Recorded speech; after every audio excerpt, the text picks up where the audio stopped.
Grimm. In a certain kingdom once lived a poor miller who had a very beautiful daughter. She was moreover exceedingly shrewd and clever, and the miller was so vain and proud of her that he one day told the king of the land that his daughter could spin gold out of straw.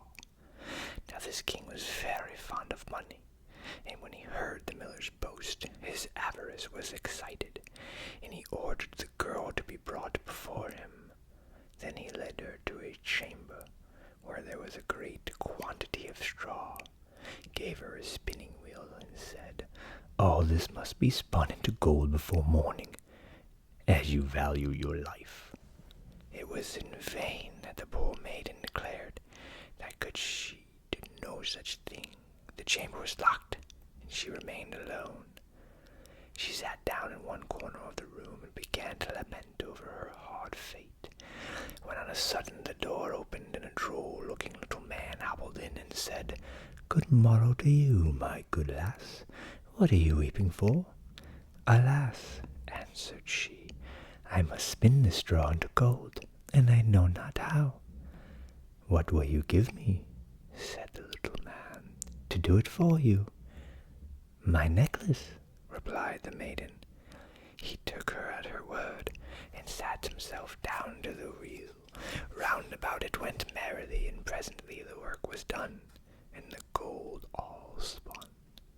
When the king came in and saw this, he was greatly astonished and pleased, but his heart grew still more greedy of gain, and he shut up the poor miller's daughter again with a fresh task. Then she knew not what to do, and sat down once more to weep. But the little man presently opened the door and said, "What will you give me to do your task?" "The ring on my finger," replied she.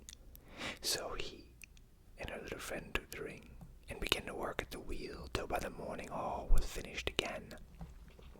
The king was vastly delighted to see all this glittering treasure, but still he was not satisfied, and took the miller's daughter into a yet larger room and said, "All this must be spun tonight, and if you succeed, you shall be my queen."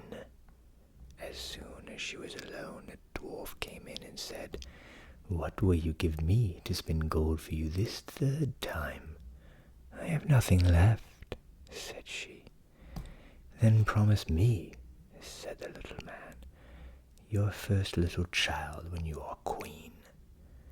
"That may never be," thought the miller's daughter, and as she knew no other way to get her task done, she promised him what he asked, and he spun once more the whole heap of gold. The king came in the morning, and finding all he wanted, married her, and so the miller's daughter really became queen. At the birth of her first little child, the queen rejoiced very much, and forgot the little man and her promise. But one day he came into her chamber, and reminded her of it. Then she grieved sorely at her misfortune, and offered him all the treasures of the kingdom in exchange, but in vain, till at last her tears softened him, and he said, "I will give you 3 days' grace, and if during that time you tell me my name, you shall keep your child." Now the queen lay awake all night, thinking of all the odd names that she had ever heard, and dispatched the messengers all over the land to inquire of the new ones. The next day the little man came, and she began with Timothy, Benjamin, Jeremiah, and all the names she could remember. But to all of them he said, "That's not my name." The second day she began with all the comical names she could hear of, Bandy-legs, Hunchback, Crookshanks, and so on. But the little gentleman still said to every one of them, "That's not my name."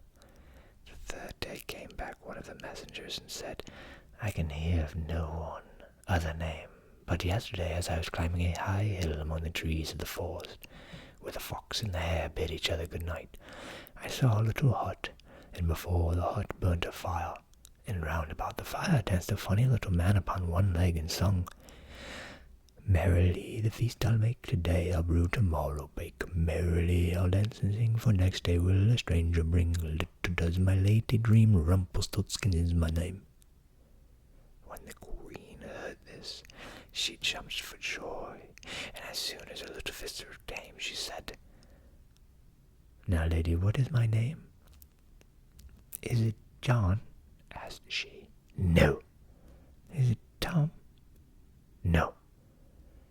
"Can your name be Rumpelstiltskin?"